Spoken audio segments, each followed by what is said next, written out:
Okay, now we are. Awesome. So, if nobody has anything that they want to start with, I will say that I'm working on an episode for making coffee, and it's just kind of right now a brain dump of our experience processing naturals. If you just hopped on, I was telling Jack before we started recording that we finally got all of our lots off of the patio 2 days ago. So we have no more coffee on the patio, officially the end of harvest, which is always such a relief, such an exciting moment because I don't care about the weather anymore when it looks threatening. Before, for the last like 3 months, Nick and I have just been on pins and needles, not able to venture too far, worried about the weather. And even if it wasn't raining, it would be very cold, get lots of, temperature changes, lots of humidity in the air, which again makes naturals even more challenging to dry. But because our lots were so small, because they're trial lots, not our regular production, we were able to dry them quickly. I mean, for naturals, they were dried in 15 days. So that was quite a feat. So that had to do with the small size of the batches, having a person dedicated just to doing that, to keeping the airflow, monitoring the temperatures. We had 3 nights where we actually did have to cover the coffee with plastic. It didn't rain, but it was still very, very moist.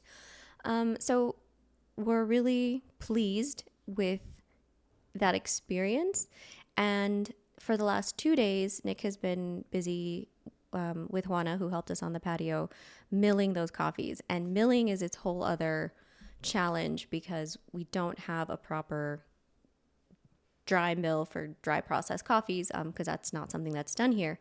So the traditional method of when we were just checking our moisture content was, I'm sure many of you are familiar with it. You stomp on the coffee cherries with a jute bag and just try to separate out that little bit of coffee so that you can get the green coffee and measure the green coffee.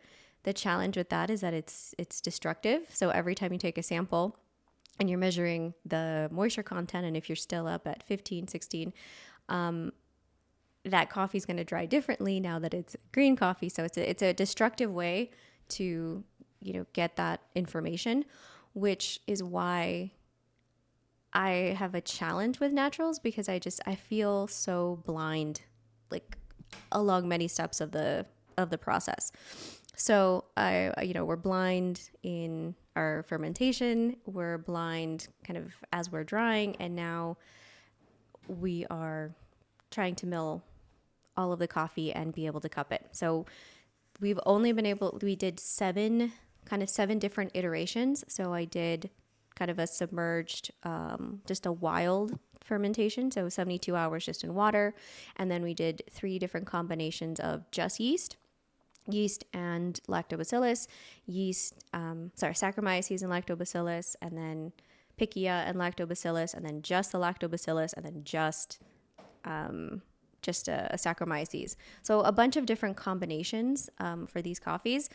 And we only got to taste 2 of them so far. One was like kind of the control, and the other one was a regular Saccharomyces. And I can't tell you what they are because I don't know what they are. I mentioned, I think in the previous session, that these are yeasts that were sent to me by Lalamont, and they are coded. They just have like serial numbers. They're, I guess, in development still. So I don't know what they are. I'm pretty sure that they're Saccharomyces. And then 2 are just non-Saccharomyces, but I don't know if it is what non-Saccharomyces yeast it is. That's a gigantic category.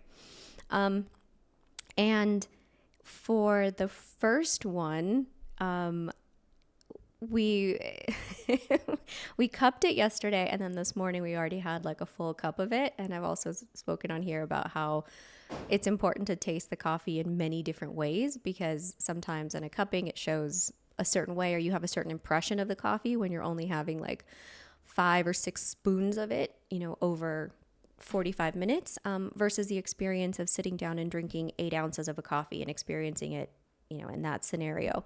So we always try to do that as well as Nick is trying different roast profiles on the Ikawa, which again is limiting, but it does help us kind of understand the coffee a little bit better.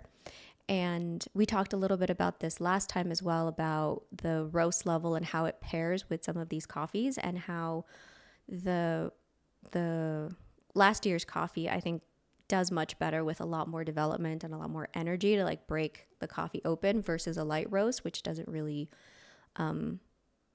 do it any favors. So anyway, we're playing with that with the roast. But all that to say is that this morning we were drinking the cup of coffee, and in the cup it just felt like a washed coffee, which, depending on how you look at it, like, things just are, right? And depending on how you look at it, it can be a a failure because you went through all that effort to of making a natural for it to taste like a washed, and it could also be a success if you don't like a traditionally natural profile and you don't have those resources. You can still make a very, clear, bright cup. So at least one of our 7 samples that we've tasted so far is kind of, I think, I'm gonna do this test with us, like a double blind, to see if we can like taste the natural among the washed, because it feels so integrated. Victor, I just saw that you unmuted yourself. Did you have a question? Or also, hi. Nice to have you. No, okay, back on mute. I'm hello, good morning. Yes, nice to be here. Sorry about that. Probably just dropped my phone and hit it. No worries. Um, Good morning to you as well.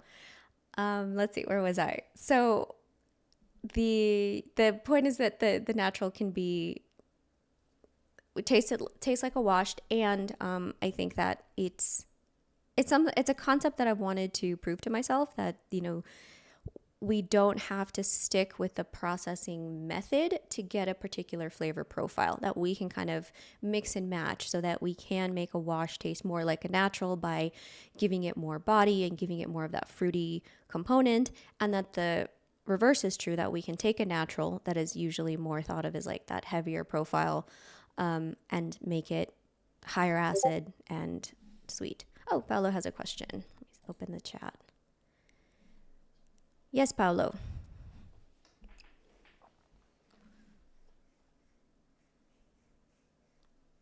Ho fatto tutto. I'm a boomer, sorry. Eh, it's true. The question is, when you talk about yeast and natural, I ask, I know that there is a protection in the bean, so it's more easy to interact with mucilagine and so on, bacteria, microbes, with wash. But the difference with natural, what do you find when you use yeast and natural? What attention you have to make in the what different in the process, the period, and so on is a great difference because there is a layer, a protection in the seed. So I know that when you use koji is different because koji is a fungus, so it penetrates with the root inside the layer. But when you use yeast, in natural, what's happening? That What's the difference? Yeah, that's a great question. So I Oh, okay, I close. still need to taste the rest of them to see if I can find what difference is kind of coming from the microbes and what difference is coming from the process itself. Because there was a batch that we floated the cherries and then went straight to the patio. So a very traditional way. And then there was another batch that serves as another type of control, where the cherries were submerged in water for 72 hours. No microbes added, just water, so they're fermenting with their own microbes. So there's an influence from having that high moisture for 72 hours before we drain the cherries and go to the patio. And then the batches that have different microbes added to them. So basically, what Paolo's saying, just to kind of catch the group up, is that when we do traditional wash coffees and have the pulped coffees, we're removing this outer layer, we're exposing all that mucilage. The microbes have all of this food readily available to interact with. And then you also have fewer barriers so that the flavors that are being made on the outside can get into the seed. So you have, I think, a very strong impact of fermentation on a washed coffee. With naturals, because you have more of the barriers, because the mucilage is like hidden away, it's, locked behind the cascara, behind the peel, that, and the microbes are still on the outside. So that penetration is questionable. So I don't think that you have as strong of an influence as you do with wash coffees, which is one of the reasons why I've really focused on wash coffees, which is, like efficiency and maximum impact. Like if you want to have that type of flavor infusion or that type of effect with microbes, like if you're going to spend the money on Christian Hansen bacteria or the Lallemand yeast, for me, the best way to get like your money's worth, so to speak, is to do it on a wash coffee. However, there is a lot of interest in naturals, and naturals can still have a really intense effect. So some of the feedback has been, well, when you use them with naturals, there's like an outsized effect, I think also because of the processing time, like something that you're doing for a month versus something that you're doing for 72 hours or less. So that's what I wanted to test, is kind of Paolo's question. So I don't have an answer yet. That's what I was trying to find out. How much can it actually impact? How much can it actually affect the flavor in the cup? And I see Lowell has turned on his camera. Lowell, do you want to chime in? Eh, Yeah, I think Second. I have I'll wait for Paulo. No. Bye. I wait.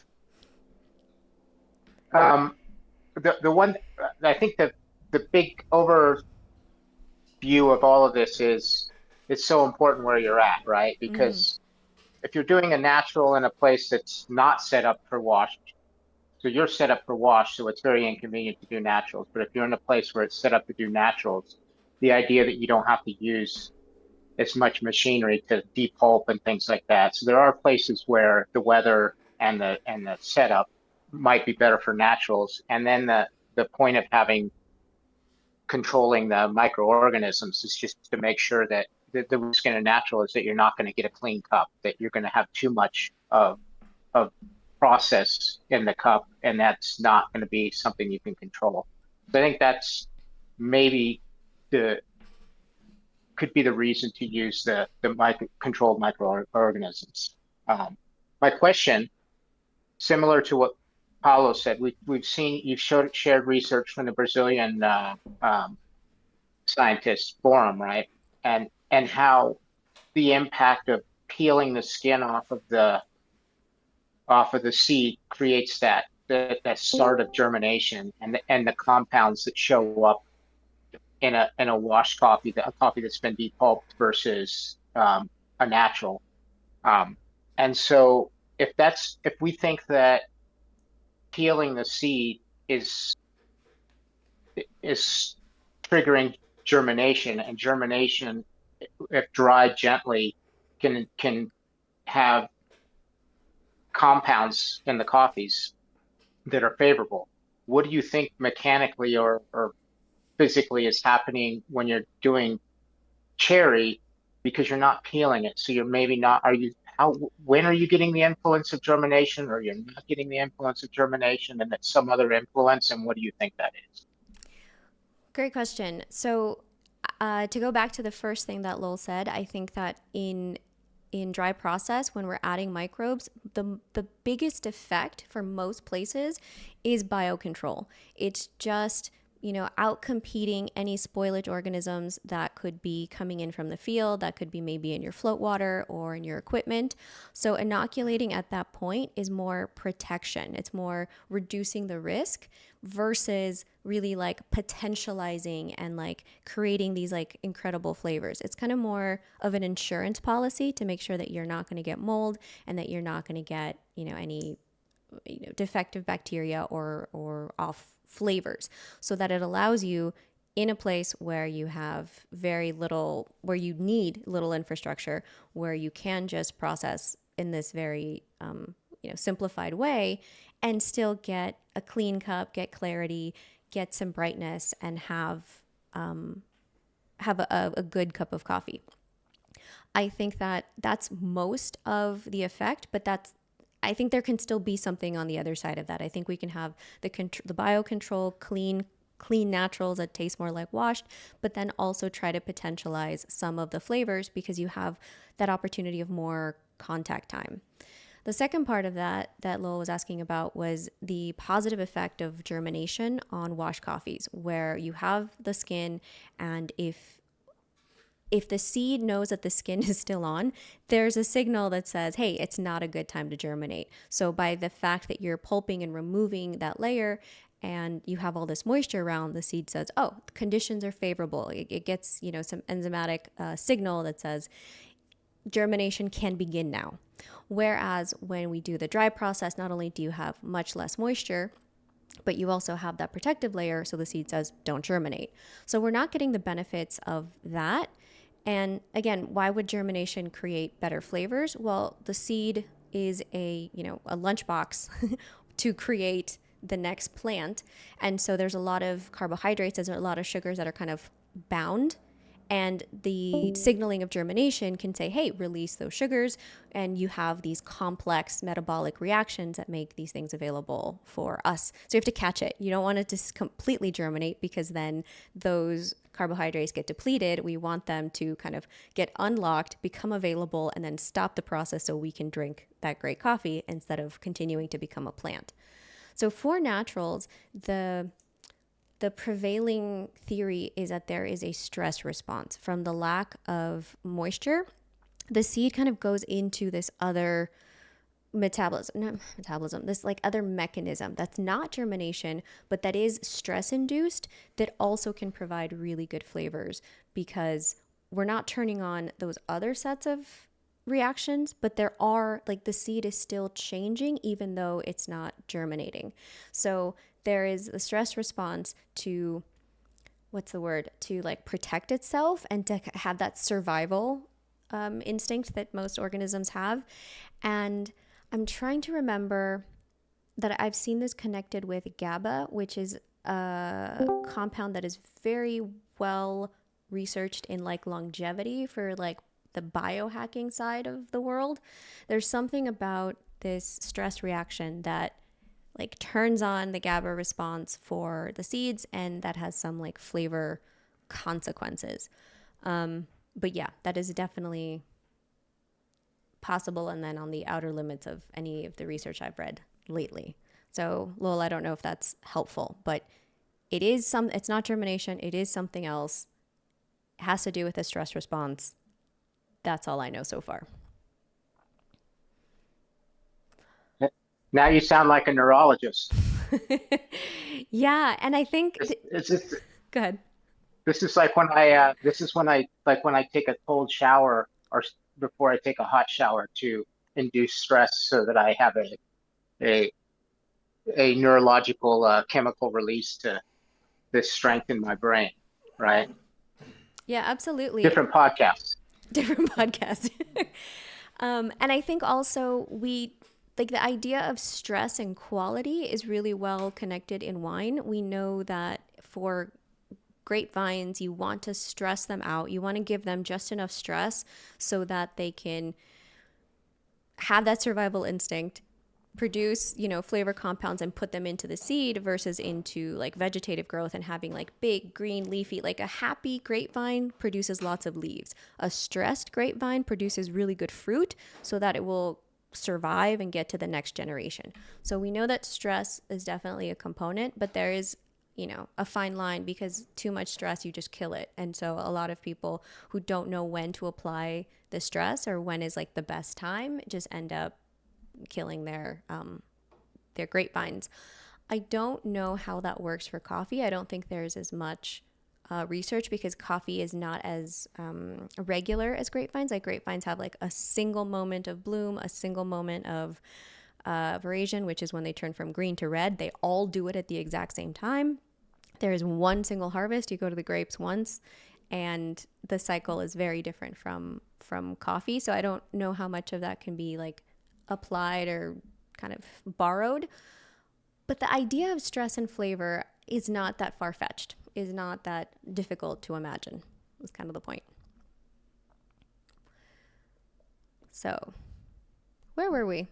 Does anyone have anything else that they want to jump in on this idea before I keep rambling about the naturals? So yeah, unfortunately, I don't have too much of an update on what it tastes like because we are milling today and the next couple of days. So the next session, I'll have some feedback.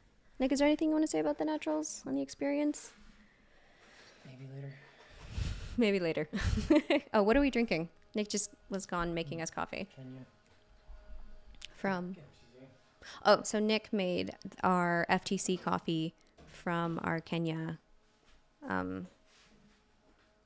workshop. So we're still drinking our coffee, but every now and then we have that chance to revisit something else, like have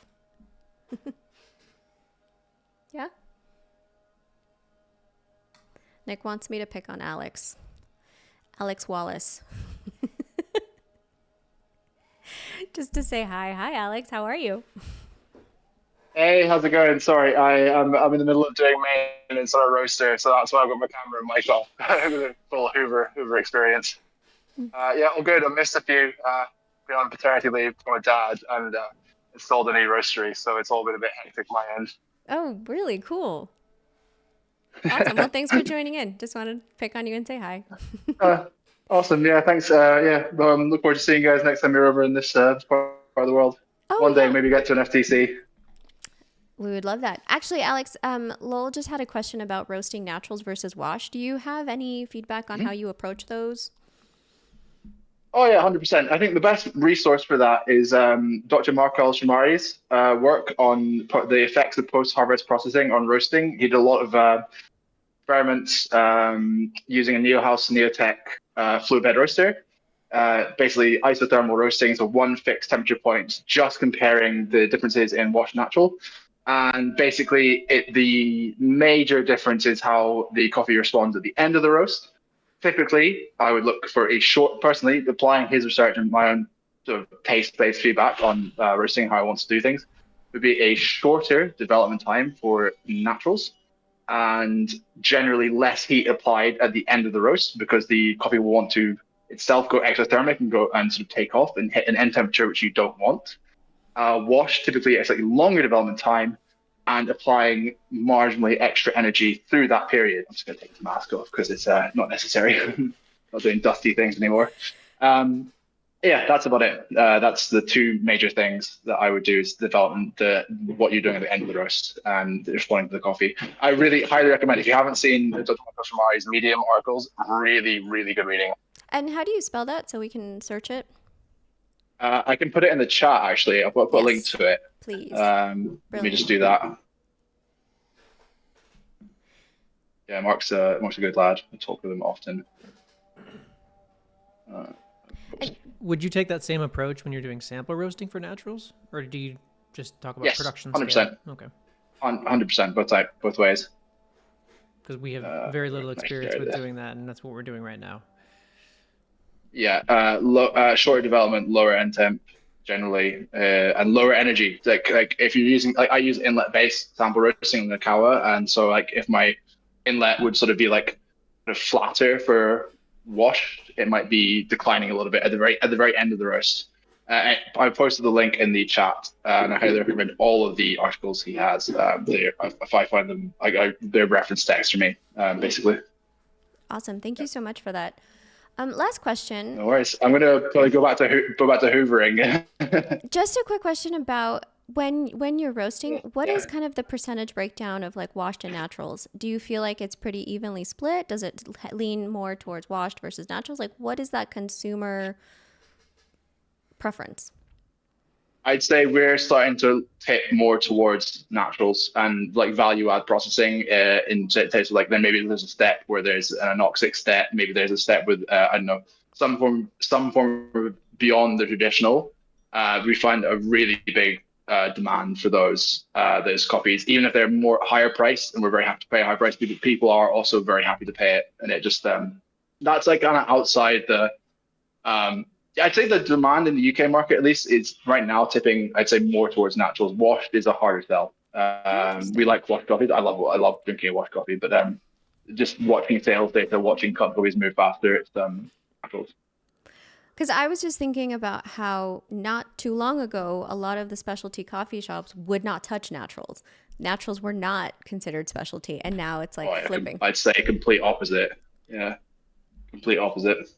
People are kind of bored of wash and they want the fruitiness of a natural. Not necessarily saying funky. I funk like ostensibly like very very funky coffees, like they're very process led, that sort of like stressed yeast flavors. They're not as popular. It's the intensity of fruit that and people will willingly pay a lot of money for that, and they sell fast. So we buy more. Cool. Well, I know you're busy. There was just a question from, it's so nice to have a roaster here. Lil has a question about Quakers in batches being the result of underdeveloped coffee. But if we're mixing green with different processing, like a washed and a natural get mixed and roasted together, would it look like it had Quakers when they weren't actually Quakers? It was just different processing? I don't do pre-roast blending, so I can tell you. I always do post-roast. So it's just bad practice to do that. You wouldn't want to mix. I I prefer having the control of post-roast blending. I prefer to be able to tweak each product, because then if you follow the sort of results of the market research there, you're like, oh well, these coffees are going to behave differently, so you want to apply heat differently. There's arguments to be made for the production, like an operational efficiency of pre-roast blending, but then I think you trade quality control for it, like control of your quality. I don't put the effort in. Awesome. All right, we'll let you go. Thanks so much for popping in. Awesome, guys. I'll still be on like headphones. I've got to return a Hoover to someone else, so I've got to crack No, on. time crunch. No. Thanks, guys. Yeah, I'll still be here. Good to see you. Yeah, bye. So I love what Alex is talking about, because I feel a similar way when we're looking at consistency, where a lot of times you have to do the opposite thing to get to the same endpoint. So like he was talking about with wash coffees, more development time, a little bit more energy, whereas with the dry process, you want to back off a little bit. I imagine these coffees can tend to be a little bit more brittle, and so you do want to be more delicate in the heat and the energy applied to them. This is again why I really like wash coffees in terms of their robustness. You can have like more of a buffer, like you can beat them up a little bit more and they're more resilient in that sense, whereas naturals are, I feel, more delicate. Like they require more input. So I think there's this misconception about them as being easier because they require less equipment, maybe you have to do less, but I actually think that they can be harder, because if you're doing less, then the things that you're doing matter even more. So you're sorting. The sorting that we're doing for naturals matters so much more for the consistency, like kind of even ripeness and that even color. Whereas in washed, I feel like I can get away with a much broader range of ripeness. I can really relax how many underripes I let in to my batch and get kind of more of a bigger percentage of coffee that I can process. Because I can relax my parameters so much more, because we get to homogenize it in a fermentation. We get to like kind of like fix it later. Again, whereas naturals, you don't have that opportunity to homogenize. So you're picking and you're sorting and your ripeness and like that starting level is much more important. Again, you don't have that germination effect where the seed is like alive and kind of protecting itself. So it's way more likely to get thermal damage from inconsistent drying, not enough airflow, like too hot. And again, in our roasting, they could be more brittle, so you have to be more delicate with how much heat you're putting in. So it's just that paradox where it seems easier, but it's a higher level of kind of input. Yeah, that's what I wanted to say. So Lil, I hope that helped your question too, that idea of the trade-off of efficiency versus quality control and not mixing different processes. And I think also, just for any other producer who may be listening to this later, I talk a lot about blends. That's our method. But when I'm blending a lot of coffees in green, they are all the same process. They are all wash coffees with a really similar fermentation protocol. I'm not blending, obviously, naturals and washed. I'm not even blending a wash that was a 12-hour fermentation with a 50-hour fermentation. You know, these are all like plus or minus like 2 or 3 hours. Like they're very, very consistent in the process. They're just kind of different ingredients because the seeds can react so differently, and you can create a lot more kind of cup to cup variation and a lot more inconsistencies later on inadvertently if you don't realize that you're, you know, mixing this. So just to be clear, I mix all of our coffees. We make one, but because my protocols are really similar. So I'm not advocating for just mixing your whole harvest on something that's, you know, really inconsistent. So yeah, I'm going to take a sip of my coffee now before it gets cold.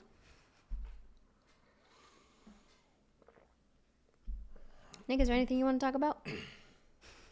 Got nothing today. Got nothing today? Well, I mean, I think you could tell the group, since you've been doing more of the milling, what we've had to do to... Have you said anything yet? No, I haven't said anything about the milling. Just, well, I mentioned how the traditional method is putting, you know, stomping on a jute bag and trying to separate those layers, and then you have to use like a fan basically to like blow off the lighter layers. Yeah, so since we are in a facility that's built for washed coffees, they don't have any dedicated dry milling solution for naturals. They've done their own trials the past 2 years, pretty small though. And the solution is either step on it, or we have a spare pulper that we used where we were hand cranking a very large pulper, basically milling 5 cherries at a time. There was no more efficient way to do it. Eventually we switched to just using the sample mill in the office, but the problem there is overheating. Since it's built for parchment coffee, it can do the naturals, but if it's a normal natural, it tends to be really soft. Cascara, like it's really gummy, it's really soft, and it overheats very quickly. And it's a brass chamber that we mill in, so it gets hot very, very fast. And my educated guess is that it was kind of breaking over 50 to 60 Celsius. It was very, very warm. So we were having to hand mill on the patio, which ends up breaking a lot of green as well, unfortunately. But it was kind of the most efficient way to start. And then yesterday we passed it through the dry mill, and to do 100 pounds of cherry, 33 pounds of dry cherry took us 4 hours to mill, which in a proper dry mill would take a minute. So it's kind of unfortunate. And we have reached out to some of our neighbors who do have dry mills and who do naturals, just to ask if we could borrow their equipment or if we could just pop in. But because it's still harvest time and they're still running around, you know, not everybody is finished like we have, we're not able to take advantage of that equipment yet. And we're just impatient. So, like, if we could just kind of sit on our hands and wait for everybody else to finish harvest and let us pop in, we could just wait and do it again, like in an hour, do it really easily. But I really want to know the results of the trials that we've done. And again, they're just trials. It's not production. So we're kind of just taking that hit and doing it in a really inefficient way just to have some results. And then also I need to send these samples to France and to Denmark to get tested. Are you going to share? Nick is going to see if he can share the video of how we were pulping this. And I'm sharing this again. If you were in the last episode, Paolo was very confused. He's like, why would you do that? That's a terrible way to do it. And it is. This is not what I recommend. I'm not saying this is how to make good coffee. I'm saying this is the realities that a lot of producers can face when doing something that is not the norm, where the equipment doesn't exist. You kind of have to MacGyver things and make something that was used for something else kind of fit, and then spend a lot of time doing it. So Nick has just put the video in the chat. I'm going to play it for the recording, because if you're watching the recording, you can't play the video on the screen. So I'm just going to play it real quick.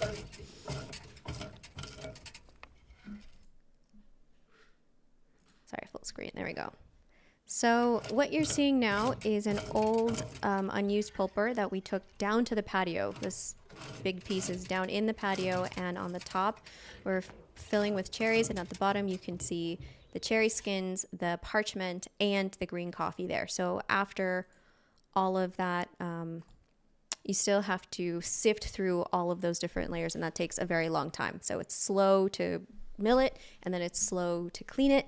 And as Nick was saying, there's just a lot of breakage because it's not the adequate equipment, but it's what we had for now. So that's the next 2 days of processing. I'll wait for Lowell's comment. 2 baskets and a fan. Yes. Okay. So then we tried the fans, and the fans were not very powerful. I'm going to play the second video that Nick just shared. So he's showing how slow it is to do handfuls of cherries, just literally handfuls of cherries. We had to do handfuls because if we did more than that, it was the resistance was too strong. So it was just so difficult to spin the wheel because this is a very large pulper too. Like it's the production pulper where it does like 100 quintales an hour or something. So it's just very difficult to spin. And yes, a little 2 baskets and a fan. So after we ended up going into the mill or the office to use the sample mill, we sample milled everything. But after that, it still came out with a lot of... So our sample mill actually has a vacuum built into it. So when it dumps the green coffee, it takes out most of the parchment. But cherry skins are much heavier, and they get kind of caught up with the seeds as they fall into the basket.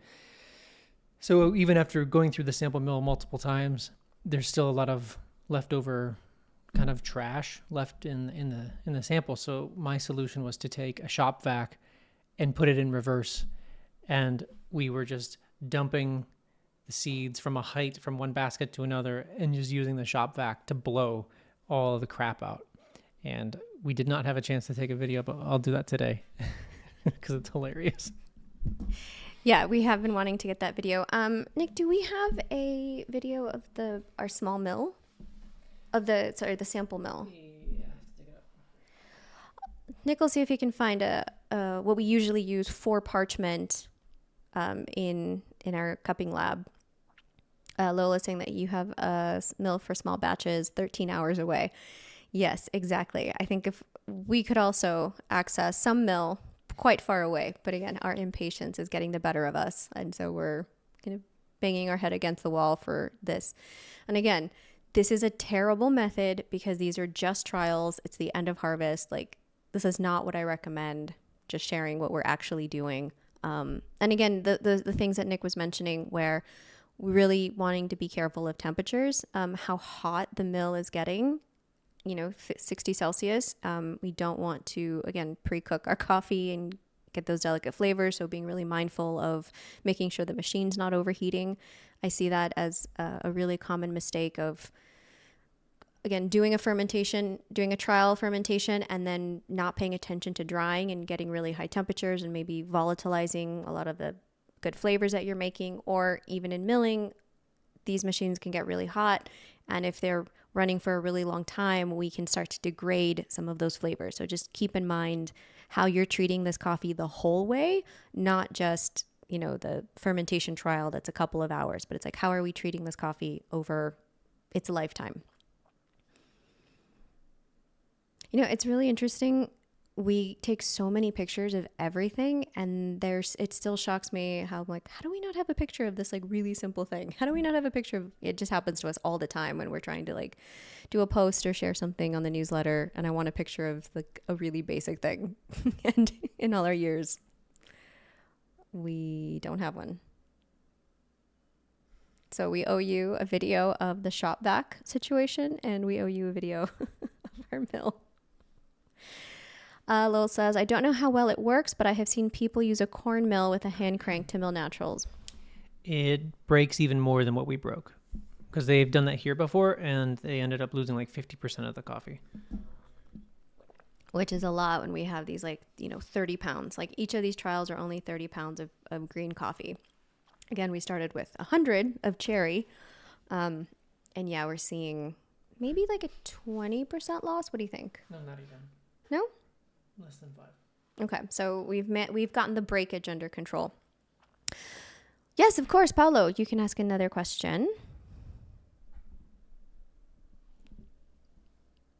But I ask, what is the purpose of the producer of this micro yeast to interact with the natural? What is the purpose? What they want to have? What are the result?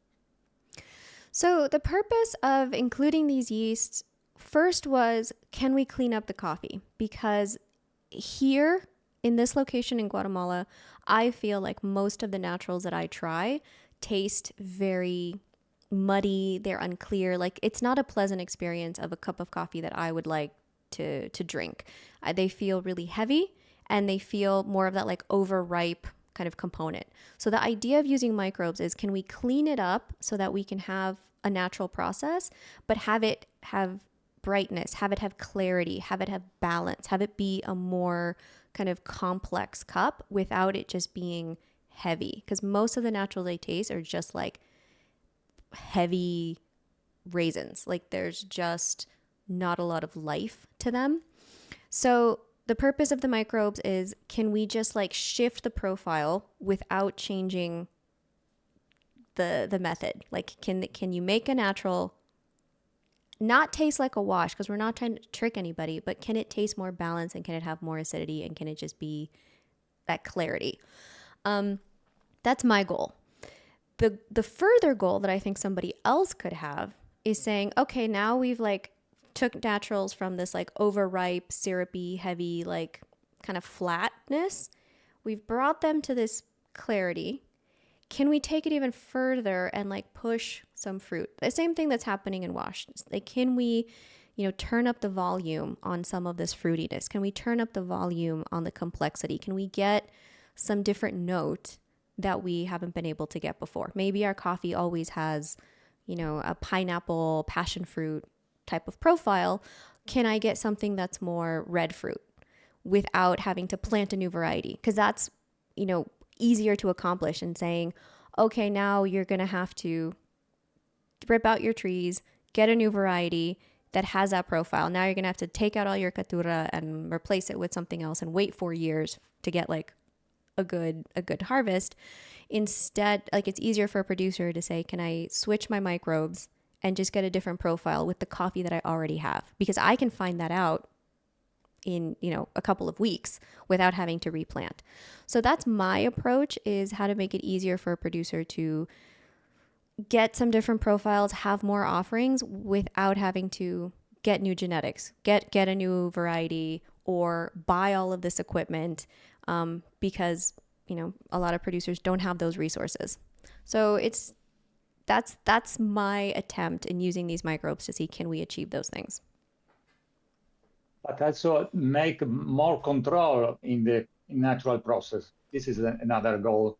Make control, because in wash we could have control, or in anaerobic, we have a lot of control of the process.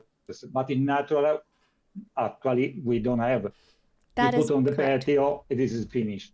Exactly. Thank you for bringing that up. Control is the whole objective, because control gives you reproducibility. It can stabilize and say, I know I made this coffee, people liked it, they bought it for a good price, I can make that coffee again, instead of saying, who knows what the gods are going to give me this time, and just kind of having it's hard to have a business when you don't have a stable product.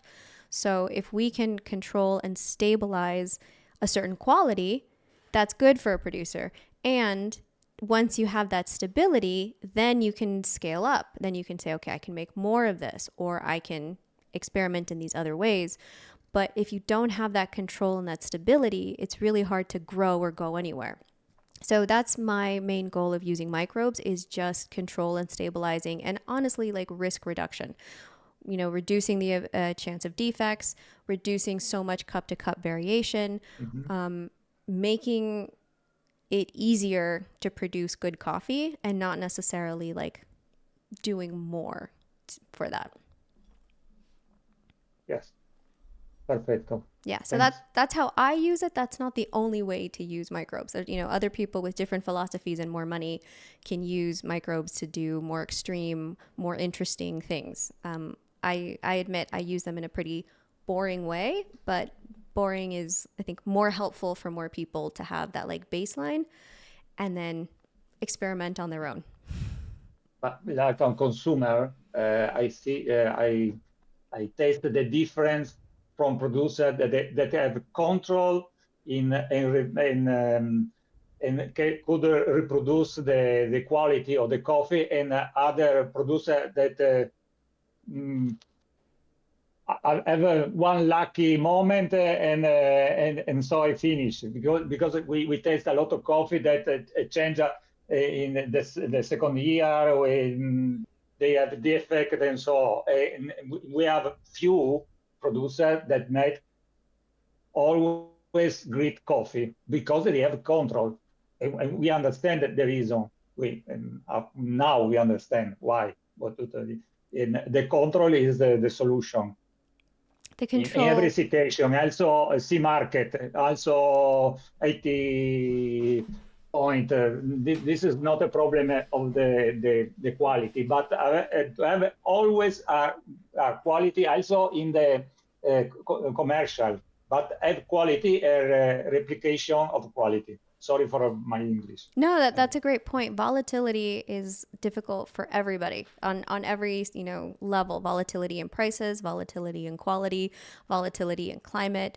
The way to move forward and have success is stabilizing everything that you And can. also waste a lot of production. This is the second problem, no? Waste, so on. Yeah, there's a lot of coffee Okay. that has, defects, and we could have avoided that. But instead it has defects. It needs to either be, sold at a loss, or it just completely gets, I don't know, maybe you can't even sell it. There's some people that get stuck with a lot of coffee. So absolutely, using microbes as that stabilization kind of control is, for me, a no-brainer. So that's why it's so confusing why so much of the conversation is kind of anti-microbes when most producers could really benefit from that stabilization. I think the conversation gets really hijacked by a lot of fear-mongering about invasive species, about we're losing terroir, about, all of these like kind of esoteric topics that We are tired of this discussion. Yeah. I like a consumer. I'm tired of this discussion. It's the same because we have a lot of friends or roaster. They talk. We fight against natural, natural not natural. The drying phase. My natural. What is natural? What is not natural? Terroir and so on. I'm very tired of this. Sorry. I'm so happy to hear Susa that. I'm tired about too, but I still feel like there's so many people that have not gotten the message. And I'm actually having this trouble with the episode where I'm talking about naturals, the dry process, but we use the word natural for, like non-chemical, like natural. It's such a vague Yes. term, and natural wine means something really different than natural coffee, and even the word natural itself. So I'm having to spend a lot of time like disambiguating and like tripping over my words. So I wish. Today ago, I was in a conference. There was a boy talking about natural wine, and so it make me so I talking about the natural, what the different, because the natural wine are better than the other wine. You have to understand, produce, and so okay. That's it. I close the discussion. Ciao. It's better, no? Ciao, ciao. Definitely. Yeah. The natural Sorry, wine you know. discussion is also, I think, quite obnoxious. And it's something Because that specialty coffee and natural wine live together. In Italy, we have the format natural wine, specialty coffee together. Yeah. No, there's a big overlap, and I don't think it's great. Lowell, did you want to chime in about natural? Not to get philosophical, but I think so much of what we do in coffee or wine or anywhere else in the world, it's that divide between the new folks who are excited and the folks who have experience. Mm. And and it's like the experienced folks are the ones who learn systems and how to control things. And the new folks are like, yeah, let's and I went through that, and I'm sure you went through that, where I was doing crazy stuff with coffee, and it takes a while to develop that maturity of focusing on the right things. And so that's, I think, and being careful about the words you use, and that's most of us have now gotten there, and we have to be patient with the folks who are new and excited. But right, that's why I can't go to things like Expo, because I have a hard time being patient with people who say things that are just silly. I have a tendency to call them silly. I think that's a really good point to just as we're wrapping up. Like, it is really a philosophical question, and I think also a generational question. I think that my theory is that the reason why natural wines are so popular, and it tends to be with younger people or newer wine drinkers, is that it's just a rejection of their parents' wine. And I don't know if they really like it, because I think a lot of these wines are hard to like because they're really inconsistent because they are not being controlled. But I think they're like teaching it. This generation is teaching themselves to like that wine as a rejection of the older generation or their parents' wine, and just as a way to distinguish themselves. Like, we're not those old, stuffy, snobby wine people. We're over here, except they're snobby in their own way because natural wine has It's pretentious. to us it's pretentious. So like, even though Nick and I are young people, I am much more of the older generation with like traditional French winemaking and control and like a very specific profile. So for me, anything outside of that, because of my training, is a defect. And now this generation is learning that those defects have value and are interesting. But again, I don't know how much they really like it as much as they just find it interesting. Or they think it's cool. It's cool to like it. I think that's it. It's cool, but when you're trying to make a living at it, volatility and what do you call that? Not Novelty is not your friend. And so that's kind of the disconnect, I think, between consumers and people who are trying to make a living is getting experience and avoiding volatility and finding control, and reproduction of the same thing over and over again is your friend, and and novelty is not. Well, and winemaking is a kind of rich person's hobby. Like, you first have to have a lot of money, and a lot of the companies that I know, like my friends that are still winemakers and still, in Napa and in the industry that do make natural wine, is usually a very small percentage. They make 95% of their wine traditional, and then they leave this like little 5% as natural just to have like some place in the market. But it's, again, the luxury of having a really well established brand and money coming in from somewhere else that they can like play in this area and potentially like throw it away if it doesn't work out. And I think people aren't aware of the like kind of the role. Like, it's not that there's this romance of people just making natural wine, low intervention, because that's not a business. That's a hobby or something that like a bigger business can do. Anyway, Paolo, did you want to say something else? The same thing is happening in coffee. There's rich people who can play, and and I mean, I'm not rich, but I don't depend, whether I eat or not doesn't depend on what I do with coffee or my garden outside or my sheep. It's like it's the same as like a rich winemaker, who's doing it as a hobby.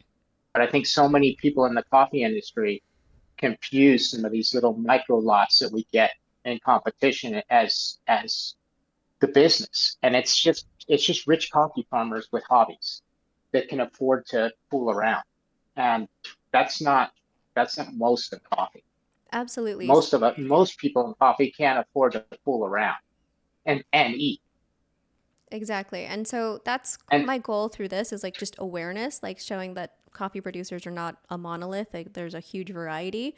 And most of the coffee in the world is produced by people that, you know, do need to make a living from it and can't afford to fool around. So that's, again, focusing on microbes as risk reduction, focusing on microbes as like insurance and control. And that's why the conversation, like what Paolo was saying, is like, I'm tired of talking about all of this kind of silly nonsense that is just not really relevant. Like what consumers want is not really relevant to what producers are doing. And if producers don't make coffee, consumers don't have coffee. So like these two things are not equal. Like your flavor preference is not equal to like, I don't care. I don't care about your flavor preference because it doesn't have the same impact or weight.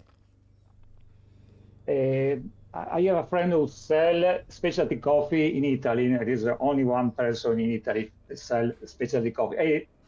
He say me that for the new people, it's more easy to understand a very strong anaerobic. No, it tastes the difference. It's more easy to taste a good Ethiopia, good Colombia, and so on. You taste the difference with a strong anaerobic. And you like the difference from the commercial coffee that you taste in the normal Italian bar. The same for me is in wine. Young people that taste anaerobic, taste acidic, acid natural wine, and taste the difference. It tastes completely different. And so these people say this is good because it's different. This is for me the reason. It's not good anaerobic. It's more easy to understand, like a natural wine. Sorry Absolutely. for And I think the issue there is that it's great. It's a you know, a gateway. It lets people kind of new people come in, and then like Lowell was saying, it's kind of an immaturity that they will grow out of and then get to kind of the point where the rest of us appreciate a certain level of coffee.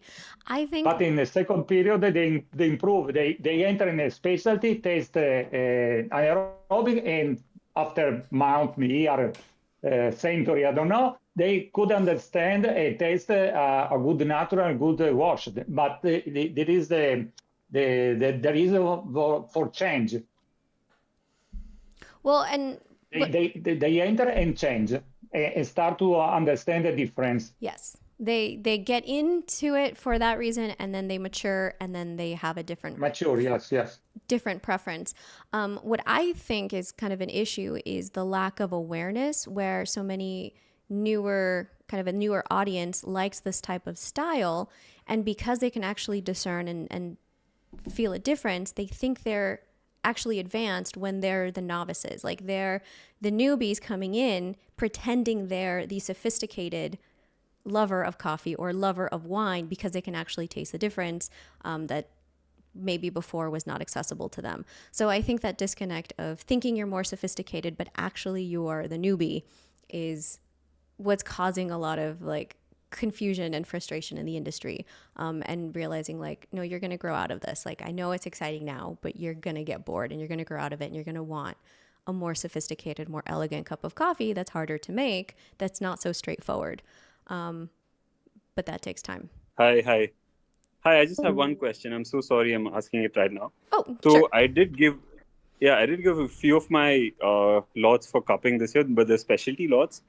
How do I so the last year and this year I did the same exact thing, but this year I had like a few woody cups, woody notes and like inconsistent cups when I followed the exact same process.